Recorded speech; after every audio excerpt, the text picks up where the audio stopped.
Welcome to the business of being healthy, where we are passionate about treating our health as good as we treat our wealth. Sheley Brien here, and I am obsessed with sharing real-life experiences and wisdom to help save you time, heartache, and money as you continue to grow personally and professionally.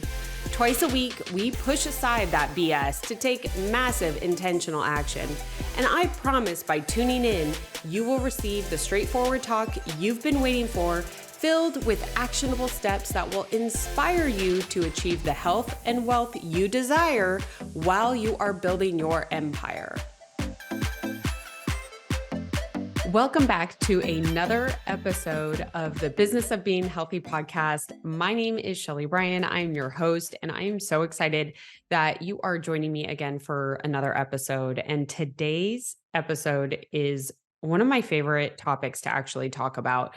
And I'm going to go back to my roots. If you listen to episode 1, I was a financial advisor back in the day and was able to raise $17 million. I had a great book of business before moving on in my career. But let's dive into a little bit of this financial advisor mindset.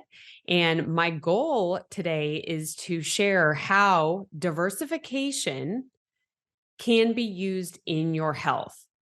Now, this is one of my favorite things to do, is to be able to share with my clients and now you, the audience, my listeners, about the business skills that you possess, that you currently use in your business, and being able to transfer those skills over to your health. So you're actually not learning a new skill, you're learning a new way to apply a skill you already possess.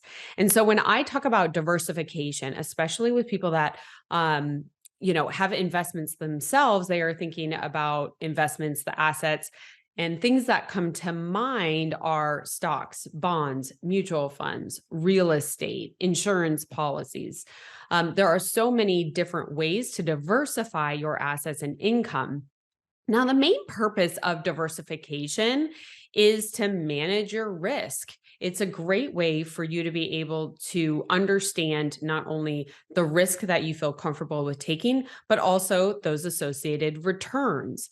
So it's a tool. Diversification is a tool and or skill for you to be able to manage any storm, no matter what's coming in the financial markets. Right? This is a method I used to take all of my clients through when I was a financial advisor. Gosh, this was back in 2002, and it was a rough time. People got very hurt, lost all of their retirement, and learned very quickly what their risk tolerance was. So when I talk about diversifying and really the purpose behind it, right? Like I said, managing your risk. I want you to think about maybe our last 2 presidencies and the markets that have occurred during these last 2 presidencies. In one, you maybe felt more comfortable to take on a little risk, do a little bit more. In the other one, and currently where we are right now, what the Fed is doing as far as really pushing for that recession, it can get you to pull back. It's like, ooh, my risk is not as strong. Now, if you're diversified, you can weather any storm, regardless of what's going on. Now, I want to bring out one quick point, because if you think about Bitcoin, right? When Bitcoin came on the scene, I bet you guys, I love how I'm like diving into this. I bet you guys didn't realize that I was going to go financial on you here. But when Bitcoin came on the scene, everybody was like, what the heck is this? No way, I'm not doing it. The risk was so high. But then all of a sudden, people thought, oh, wow, people were making hundreds of millions of dollars. I'm going to do it too. The risk seemed to be a lot less. And so people dove in. Anytime you're investing, you also need to make a plan for that investment, right? What is your exit strategy? What I mean by that. And I can tell you, those people that went into Bitcoin with everything they had and didn't follow their exit strategy, they got hurt. Another way is thinking about this with your investments is putting all your eggs in one basket. Now, as we transition over to your health, I want you to imagine your body and your health, your mindset, as your most important asset, because it is, right? It truly is your most important asset. No matter what you want to do in business, if your body and mindset and health is not there, you will struggle. This is why I'm so passionate about, and you're going to hear me talk about this a lot. So here's my soapbox, that if you aren't healthy, you are leaving money on the table, period. Your health, it could be the one thing holding you back from that next level of revenue. So if your body is your most important asset, which it is, why would you only use one method to increase your health? Why would you put all of your eggs into one basket? More often than not, most of the women that I work with, that I've spoken with, they do I'm just going to go to the gym. Or you hear it, right? Like at the office cooler. Oh yeah, I'm hitting up the gym 5 days a week now, right? So when they're hitting up the gym 5 days a week, they're going. That's only one method. They're not seeing results. And we're going to talk about that a little bit deeper here. Because let's think about a typical day, right? If you're a parent like me, if you are running a business, if you're growing a business, if you're managing a team in your corporate career, there's work fires that happen. There's family unexpected, emergencies that happen, right? The school calls and all of a sudden you got to pick up your child. There's that unexpected meeting that comes on at the end of the day when you are planning to leave to get to the gym. Or maybe your spouse has to stay late in their job or their position, and they were supposed to get the kids that night, and now you have to jump in. Now, if you only have one method to increase your health, this is what happens when life experiences pop up, like I just mentioned. It gets pushed aside because there's other priorities going on. And we do need to take care of those priorities. That being said, if you were properly diversified in which the ways you are increasing your health, it won't matter when those experiences, unexpected challenges pop up during your day. So I want to share with you just a personal example of how diversification can help you. So over the holidays, it's January 12th right now when I'm recording this, over the holidays, and I'm going to call that the month of December, I was only able to work out at the gym 2 days. 2 days. The holidays, right? So we had holiday parties, holiday gatherings, holiday everything, food galore, every which way you look. The kids had 2 weeks off from school, managing that. My husband's business experienced exponential growth, which was a great thing, but causes more time and focus. We took the kids to Disneyland. We had all of these things come up. So you could say like, oh man, in December, and you can hear this, right? Again, like, oh, the holiday weight gain, it's kind of just what everybody does. Mainly because all those things that really weren't in my control, yet because my methods in which I maintain my health and still continue to increase it are diversified, I actually stayed the same weight. Actually, I lost a couple pounds. That's mostly because I knew I lost a little muscle mass since I wasn't at the gym. I'm very in tune with my body, so I know where that came from.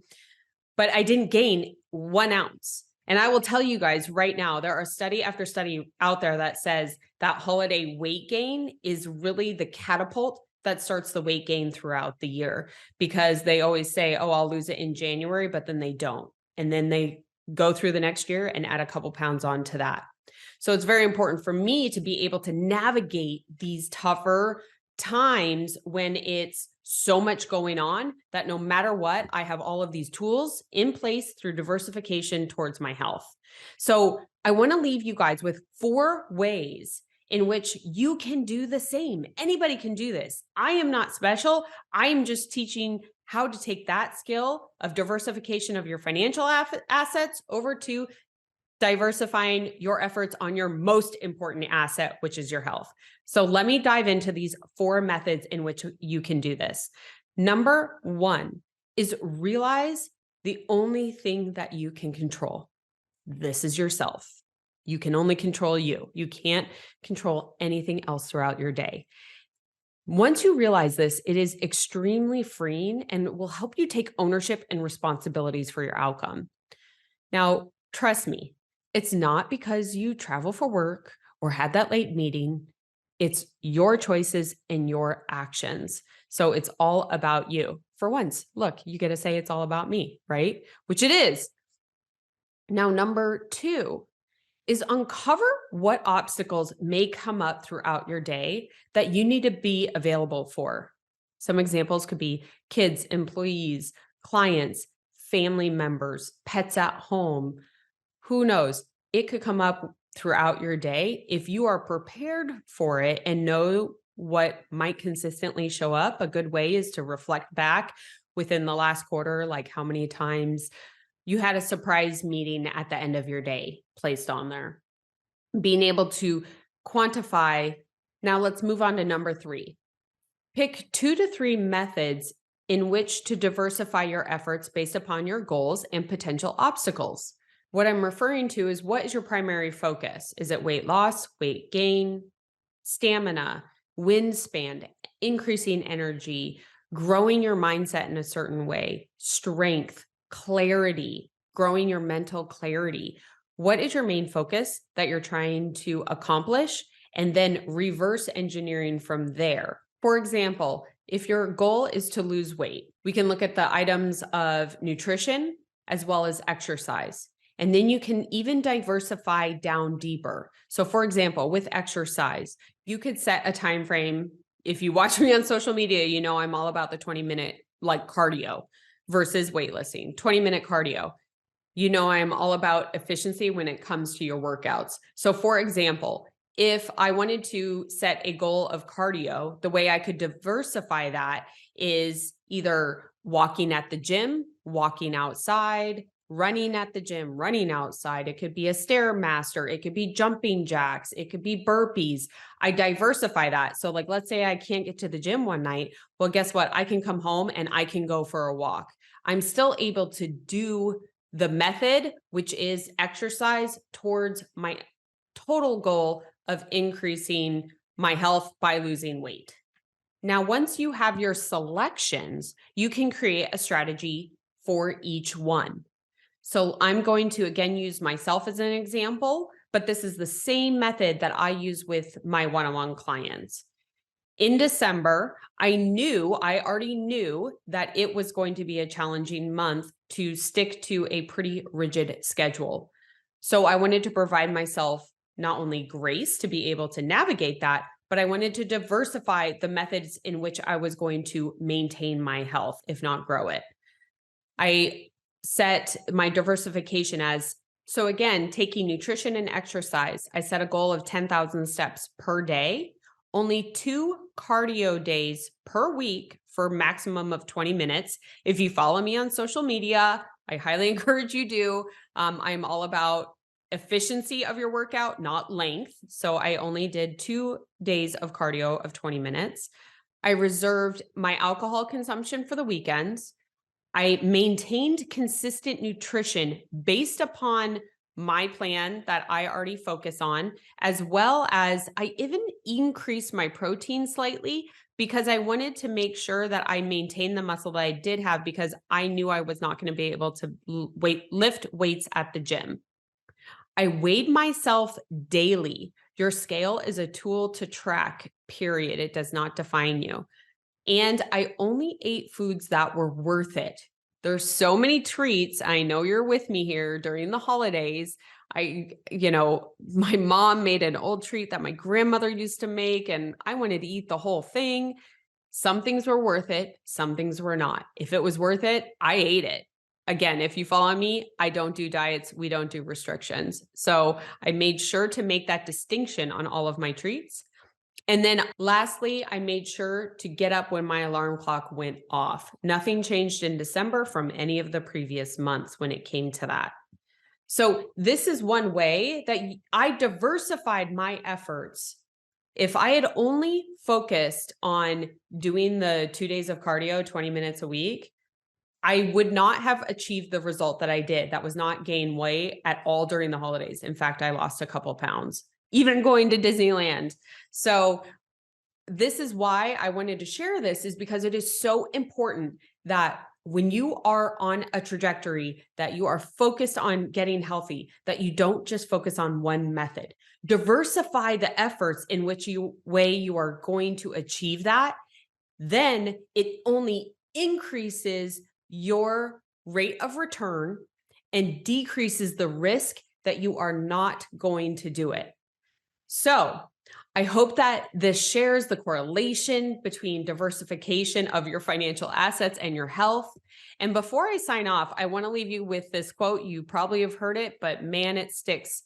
Is that, remember, a healthy person wants many things, but a sick person only wants one thing. Let's stay the healthy people. Let's put in the time and put ourselves as a priority to do so. Thanks so much for joining me today on the Business of Being Healthy, and make sure that you are popping by twice a week for episodes.